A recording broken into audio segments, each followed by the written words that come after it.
donc d'abord on va définir ce que c'est qu'une primitive et ensuite voir en quoi la primitive, les primitives et l'intégrale sont liées. Donc qu'est-ce que c'est qu'une primitive? On a f une fonction continue sur un intervalle i et une primitive de petit f sur l'intervalle i. Alors vous remarquez que la primitive est liée à l'intervalle, ce qui veut dire que peut-être que si je prends un autre intervalle, j'aurai une autre primitive. On appelle primitive de f sur l'intervalle i toute fonction que l'on va classiquement noter en majuscule, donc grand F, toute fonction qui est dérivable sur l'intervalle i et pour laquelle grand F' est égal à petit f. Chercher une primitive, finalement, c'est faire l'opération inverse de la dérivation. Un petit exercice tout simple. Voilà une fonction f définie par f de x égale 2x moins 5, une fonction affine, et on demande de trouver deux primitives distinctes, donc pas les mêmes évidemment, de notre fonction petit f sur R.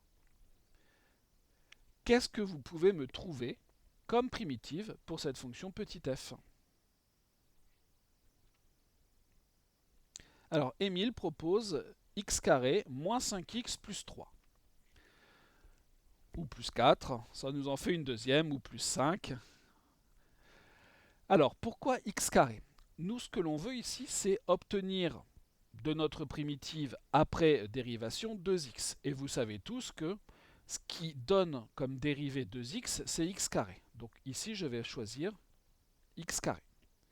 Pour obtenir moins 5, il faut que je sois parti de moins 5x. Donc j'ai tout intérêt à choisir comme base de travail x carré moins 5x, ben ça en est une. Hein. Quand je dérive x carré moins 5x, j'obtiens bien 2x moins 5. Si j'ajoute 3, comme l'a proposé Émile, x carré moins 5x plus 3, x carré 2x moins 5x moins 5 plus 3, 0, ça me donne bien 2x moins 5. Une deuxième, il me suffit de remplacer cette constante par n'importe quel autre nombre. Pas forcément entier, hein. N'importe quel autre nombre, hein. Pi sur racine de 2, c'est une autre constante. Bon, rassurez-vous, hein, c'est quelque chose que l'on trouve peu fréquemment dans les fonctions, mais cette fonction est une autre primitive de petit f sur R. En effet, c'est une fonction dérivable sur R, et que quand je calcule la dérivée de f2, j'obtiens petit f.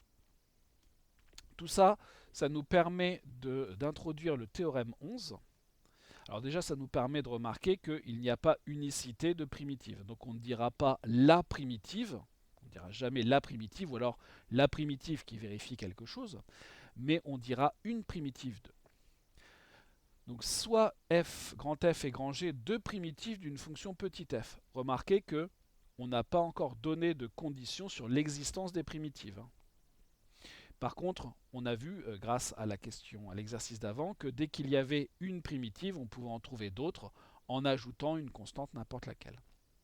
Donc soit grand F et grand G, deux primitives d'une fonction petit f sur l'intervalle i, alors grand F et grand G ne diffèrent que d'une constante, c'est-à-dire qu'il existe une certaine constante, telle que grand G de x égale grand F de x plus cette constante.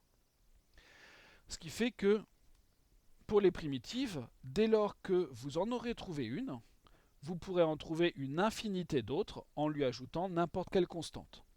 Et donc, pour le moment, les primitives, soit il n'y en a pas, soit vous en trouvez une, et dès qu'il y en a une, vous en avez une infinité. Donc pour le moment, on peut dire que les primitives, soit il n'y en a pas, soit il y en a une infinité. Ce qui est intéressant, c'est le lien que l'on va faire et ce qui va nous permettre finalement de commencer à trouver des primitives. C'est le lien entre la primitive et l'intégrale. Théorème 12, qui s'appelle le théorème fondamental de l'intégration, qui nous dit la chose suivante. Soit f une fonction continue sur un intervalle i, alors la fonction qui est définie par la fonction grand A, pardon, qui est définie par la fonction qui a x associe l'intégrale entre a et x. Donc vous voyez qu'ici, on a ce qu'on appelle une intégrale fonction de ses bornes. La variable, c'est la borne de l'intégrale. Donc la fonction qui à x associe l'intégrale de a à x de f de t dt. Bien sûr, comme j'ai déjà utilisé x ici, je ne peux pas le réutiliser là, je suis obligé de prendre une autre variable t par exemple. Cette fonction-là est l'unique primitive de petit f qui s'annule en a. Donc non seulement cette fonction grand A est une primitive de petit f, mais en plus, le fait d'ajouter l'information qui s'annule en a rend unique cette primitive. Dans ce théorème-là, il y a plusieurs choses. Bon, d'une part, on sait que à partir du moment où on impose que la primitive s'annule en a, il y en a une unique. Mais en plus, on vient de dire que toute fonction continue sur un intervalle admettait une primitive sur cet intervalle qui est celle-là, mais comme on l'a vu au-dessus, dès qu'il y a une primitive, il y en a une infinité d'autres. Donc ce que l'on vient de dire, l'air de rien dans ce théorème-là, c'est que d'une part, toute fonction continue admet une primitive sur un intervalle. D'autre part, dès que vous avez une fonction continue, vous avez une unique primitive qui vérifie cette condition s'annuler en une valeur. Et le fait d'écrire les choses comme ça, on vient de faire un lien entre intégrale d'une fonction et primitive. Ce théorème 12, on va le démontrer. Alors on ne va pas le démontrer dans le cas général, c'est-à-dire pour toute fonction continue, parce que ça c'est assez long. Et finalement, la démonstration qu'on va faire, on pourrait l'appliquer, on verra comment faire après, mais sans le faire, à toutes les fonctions. Donc nous, on va démontrer ce théorème dans un cas particulier, celui où on prend une fonction qui, en plus bien sûr d'être continue, est croissante sur l'intervalle AB. On va démontrer que si f est croissante sur l'intervalle AB, alors forcément, cette fonction grand A est bien une primitive de petit f sur l'intervalle AB, mais en plus, c'est l'unique qui vérifie f de a égale 0. Donc il y a plusieurs choses à démontrer là-dedans. Nous devons d'abord démontrer que pour tout x0 appartenant à et b, à l'intervalle AB, cette fonction grand A est dérivable en x0 et que a' de x0 égale petit f de x0. Ça nous assurera du fait que notre fonction A est bien une primitive de petit f. Et ensuite, on va s'intéresser à l'unicité, c'est-à-dire qu'on va démontrer que grand A est bien l'unique primitive qui s'annule en petit a. Première étape, pour démontrer qu'une fonction est dérivable et avoir son nombre dérivé, comme on l'a fait dans le chapitre sur le calcul différentiel, on va calculer le taux d'accroissement et ensuite on va essayer de montrer que ce taux d'accroissement, il admet une limite finie quand h tend vers 0. Qu'est-ce qu'on peut dire de ce taux d'accroissement? Bien sûr, on va prendre x0 dans l'intervalle AB. On va prendre h dans R, mais différent de 0. Et on va calculer le taux d'accroissement en x0 de la fonction a pour h. Qu'est-ce que c'est que ça? Définition du taux d'accroissement. C'est donc a de x0 plus h moins a de x0, le tout sur h. Maintenant, qu'est-ce que c'est que ce a de x0 plus h? C'est une intégrale. C'est l'intégrale entre a et x0 plus h de f de t dt moins l'intégrale entre a et x0 de f de t dt. Le tout sur h. Alors bien sûr, on peut se dire que quand j'écris ça, on ne sait pas trop quoi mettre pour continuer. Néanmoins, on va faire appel à une propriété précédente, la relation de Chasles. Donc maintenant, on va utiliser la relation de Chasles. Qu'est-ce qu'elle me dit, cette relation de Chasles? Elle me dit que l'intégrale, RC pour relation de Chasles, l'intégrale entre a et x0 plus h de f de t dt, c'est l'intégrale entre a et x0 plus l'intégrale entre x0 et x0 plus h de f de t dt. Ce qui veut dire que mon numérateur ici, J'ai donc cette intégrale-là moins celle-là. Il va juste me rester ceci. Donc, mon taux d'accroissement en x0 pour ma fonction a, c'est simplement l'intégrale entre x0 et x0 plus h de f de t dt, le tout sur h, que je vais réécrire pour éviter d'avoir une fraction assez grosse comme ça. Ça, c'est un 1 mal fait. 1 sur h, intégrale de x0 à x0 plus h de f de t dt. Voilà mon taux d'accroissement. Ça a l'air compliqué comme ça, mais on va voir que avec l'hypothèse où f est croissante, ça se fait assez bien.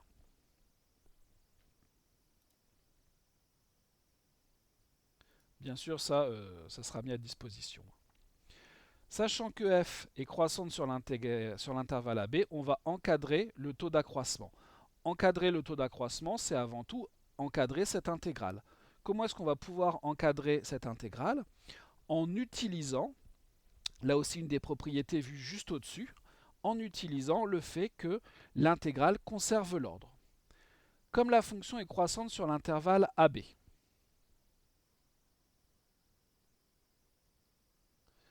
croissante sur l'intervalle AB. Alors, qu'est-ce qui se passe? Alors ici, en fait, je rentre dans les détails après. Donc f est croissante sur l'intervalle AB. Eh bien, si jamais h est strictement positif, mais si h est strictement négatif, on pourra refaire la même chose. On aura juste une petite modification de signe, mais qui ne changera pas foncièrement le problème. Si h est positif, qu'est-ce qui se passe? Eh bien, alors, vous avez x0 qui est inférieur à x0 plus h. Donc, par croissance de la fonction f, f de x0, alors ici je vais même mettre quelque chose, ici le t, comme j'intègre sur l'intervalle x0, x0 plus h, ce qui m'évitera de réécrire les choses après, j'ai même cette double inégalité, le t est compris entre x0 et x0 plus h. Alors f de x0 est inférieur ou égal à f de t est inférieur ou égal à f de x0 plus h. Jusque-là, est-ce que ça va?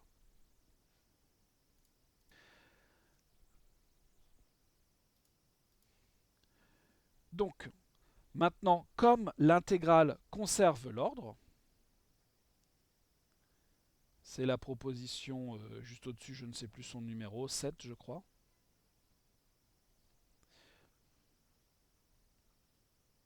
Par conservation de l'ordre, vous aurez l'intégrale entre x0 et x0 plus h de f de x0 dt, mais c'est une constante, ça va bien nous arranger, inférieur ou égal à l'intégrale entre x0 et x0 plus h de f de t dt, inférieur ou égal à l'intégrale entre x0 et x0 plus h de f de x0 plus h, là aussi dt. L'intérêt, c'est que ici, c'est une constante, et là, c'est une constante aussi. Donc par linéarité, on va pouvoir les sortir de l'intégrale.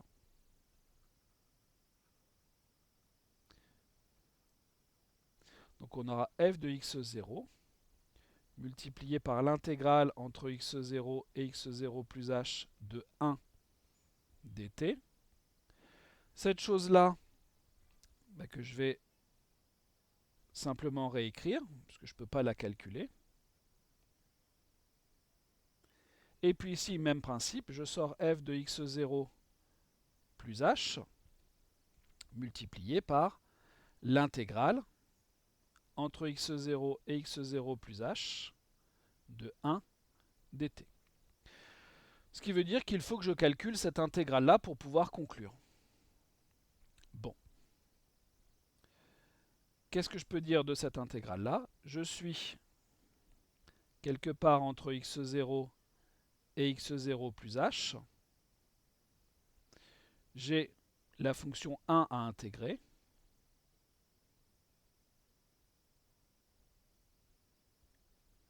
En largeur, entre x0 et x0 plus h, vous avez h.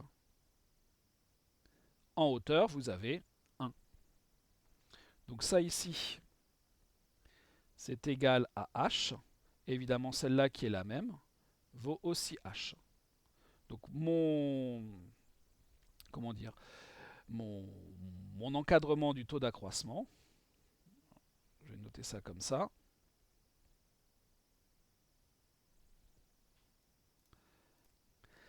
Et donc l'encadrement que l'on peut écrire pour finir, c'est que ici on aura h multiplié par f de x0 inférieur ou égal à ce que l'on veut ici, donc notre non d'ailleurs c'était le taux d'accroissement qu'il faut, donc il me faudra une ligne en plus mais c'est pas grave, plus petit que h multiplié par f de x0 plus h.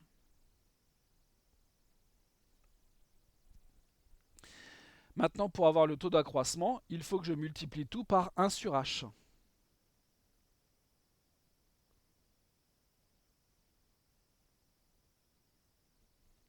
Je multiplie tout par 1 sur h. Bien sûr, vous allez avoir des simplifications, c'est fait exprès. Et là, on retrouve notre taux d'accroissement. Donc le taux d'accroissement, il est compris entre f de x0 en fait. Ici, on a le taux d'accroissement. Et ici, on a f de x0 plus h. Alors, ce que l'on a fait ici, on vient de le faire si h était positif. Si h est négatif, on a le taux d'accroissement, on a f de x0 plus h plus petit que le taux d'accroissement, plus petit que f de x0. On ne va pas refaire ce qui se passe pour h négatif puisqu'on a quasiment la même chose. Donc maintenant, on nous demande de conclure, c'est-à-dire de donner la limite de ce taux d'accroissement. Qu'est-ce qui se passe?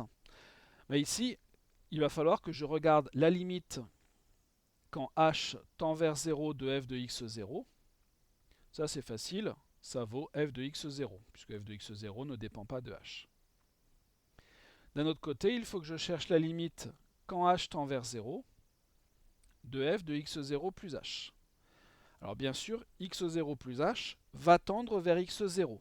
Mais comme la fonction est continue, cette limite-là, elle vaudra f de x0, puisque f est continu sur i.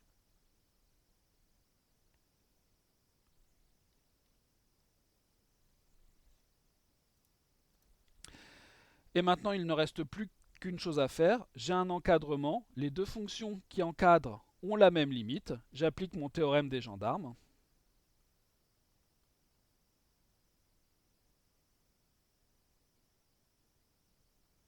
La limite quand h tend vers 0 du taux d'accroissement en x0 de ma fonction a de h vaut f de x0. Alors en fait, ici il manque une partie. Ce que je peux dire uniquement, c'est que c'est la limite quand h tend vers 0 plus.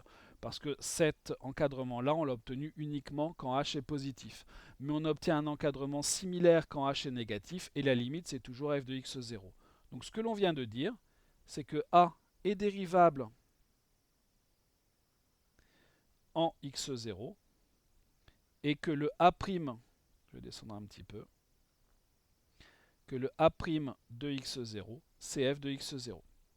On vient de dire que grand A est une primitive de petit f sur l'intervalle qui nous intéresse. Il nous reste juste une chose à faire, une chose relativement importante qui est la linéarité, l'unicité. C'est l'étape 4. Bien sûr, tout ça, vous l'aurez, ça sera mis en ligne. L'unicité, donc en fait, il y a deux choses à dire. Alors une que j'aurais pu commencer par dire, qu'est-ce qui se passe en A? Ici, en petit a, c'est la première propriété de l'intégrale. Eh bien, l'intégrale de a à a de f de t dt vaut 0. Déjà, première chose à dire ici, c'est que petit a de a, c'est l'intégrale entre a et a de f de t dt. Propriété de l'intégrale, cette intégrale vaut 0. Donc on sait déjà que a s'annule en petit a. Maintenant, regardons ce qui se passe si jamais on en avait deux. Soit grand F et grand G, deux fonctions qui sont des primitives, donc deux primitives de petit f sur l'intervalle qui nous intéresse, telles que grand F de A égale grand G de A égale 0. Donc je suppose que j'ai deux fonctions a priori différentes, ou en tout cas qui peuvent être différentes, qui vérifient nos conditions. Eh bien on va démontrer qu'en fait, grand F égale grand G. Donc comme on a deux primitives, d'après une autre propriété que l'on a vue, on a vu qu'il existait une constante réelle, telle que grand F égale grand G plus petit c. Évidemment, c'est valable en A.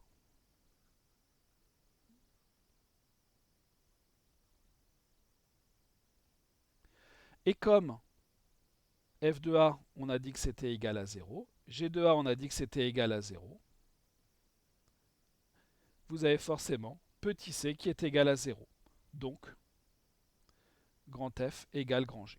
Si vous avez deux primitives de la fonction f sur l'intervalle AB qui vérifient grand F de A égale grand G de A égale 0, alors forcément, ces deux primitives sont égales. On vient de démontrer, dans le cas où f est croissante, ce théorème fondamental de l'intégration. Évidemment, si on regarde bien l'endroit où on a utilisé que f est croissante, on l'a utilisé ici pour encadrer f. On peut avoir un encadrement tout à fait similaire si f est décroissante. Donc on pourrait, on ne va pas le faire, mais on pourrait démontrer ce théorème fondamental dans le cas où f est décroissante. Et si f n'est pas monotone, il nous suffit de découper l'intervalle en intervalles plus petits sur lesquels f est monotone et de démontrer ça dans un cadre encore plus général. Donc, ce théorème fondamental de l'intégration nous permet d'exprimer une primitive, pourvu qu'on ait une fonction continue, à l'aide du symbole intégral. Il y a des fonctions, comme celle qu'on a vue au-dessus, 2x-5 dans l'exercice 10, pour lesquelles on est capable de chercher une primitive à l'aide de fonctions usuelles, et pour certaines fonctions, on ne sait pas le faire. On peut simplement exprimer une primitive à l'aide du symbole intégral. C'est par exemple le cas pour une fonction qui n'est finalement pas si compliquée que ça, la fonction qui a x associe exponentielle de moins x carré. On ne sait pas lui trouver de primitive à l'aide des fonctions usuelles. On sait qu'il s'agit d'une fonction continue donc qui admet forcément des primitives, mais ces primitives-là, on ne sait pas, on ne peut pas les exprimer à l'aide de fonctions usuelles. Donc la seule façon de faire pour exprimer une primitive de cette fonction exponentielle de moins x carré, c'est d'écrire la primitive et d'écrire une primitive sous cette forme intégrale. Bon, rassurez-vous, c'est quelque chose que l'on ne rencontre pas fréquemment en ECE. Théorème 13, un théorème qui n'a l'air de rien mais qu'on va utiliser tout le temps, qui relie le calcul d'une intégrale en fait à un calcul de primitive. Quand on a une fonction continue sur l'intervalle i, alors pourquoi continue? Tout simplement parce qu'une fonction continue, elle admet des primitives, d'après les théorèmes qu'on a vus au-dessus. Donc soit f est une fonction continue sur un intervalle i et a et b deux réels de i. Alors l'intégrale de a à b de f de x dx, c'est cette chose que l'on va noter ainsi. Une primitive grand F dont on est certain de l'existence, puisque la fonction est continue, que l'on va prendre entre a et b. Et cette notation-là, en fait, ce f de x pris entre a et b, ça veut tout simplement dire grand F de b moins grand F de a, où grand F est une primitive quelconque de petit f sur i. Le mot important ici, c'est quelconque. Vous pouvez faire ce calcul avec n'importe quelle primitive, on obtient le même résultat. Alors, évidemment, ça peut paraître un petit peu étrange comme ça, mais si je prends par exemple une autre primitive de petit f que je vais appeler grand G, Donc une autre primitive, c'est-à-dire quelque chose de la forme f de x plus c. Alors grand G de A, grand G de B, pardon, moins grand G de A, c'est égal à quoi? Ça sera f de B plus c, moins f de A plus c, c'est-à-dire f de B plus c, moins f de A moins c. Simplification, il nous reste que grand F de B moins grand F de A. Donc vous pouvez faire le calcul avec n'importe quelle primitive de la fonction petit f, ça vous donnera le même résultat. Et ce qui veut dire, ce théorème-là, hein, l'importance de ce théorème-là, c'est que pour calculer une intégrale, on va rechercher une primitive et qu'ensuite on évaluera cette primitive que l'on aura trouvée entre a et b, c'est-à-dire qu'on fera ce calcul. Et donc, pour calculer une intégrale, à partir de maintenant, la plupart du temps, alors évidemment il y aura toujours des exceptions, mais la plupart du temps, on ramènera ce calcul d'intégrale à une recherche de primitives. Théorème 14, l'inégalité de la moyenne. Si vous avez une fonction f, vous remarquez que là, la fonction elle n'est pas forcément précisée continue, même si ça sera quasiment toujours le cas. Si petit f est compris entre petit m et grand M sur l'intervalle AB, alors l'intégrale entre a et b de f de x dx est compris entre petit m multiplié par b moins a et grand M multiplié par b moins a. Attention, ça ne fonctionne qu'avec a et b. Cette inégalité de la moyenne, on peut la démontrer assez facilement, comme finalement on a démontré le théorème fondamental au-dessus. Hein, c'est lié essentiellement au fait que petit f est compris entre m et grand M, donc à la conservation de l'ordre, et au fait que si je dis que petit f est compris entre petit m et grand M, je vais avoir des constantes, je vais pouvoir les sortir par linéarité et obtenir cette inégalité de la moyenne comme un travail que l'on a fait au-dessus. Voilà, je ne vais pas refaire la démonstration puisque finalement elle illustre un petit peu les mêmes choses que le théorème fondamental, mais voilà comment on pourrait démontrer cette inégalité de la moyenne, qui est en fait une version intégrale de l'inégalité des accroissements finis.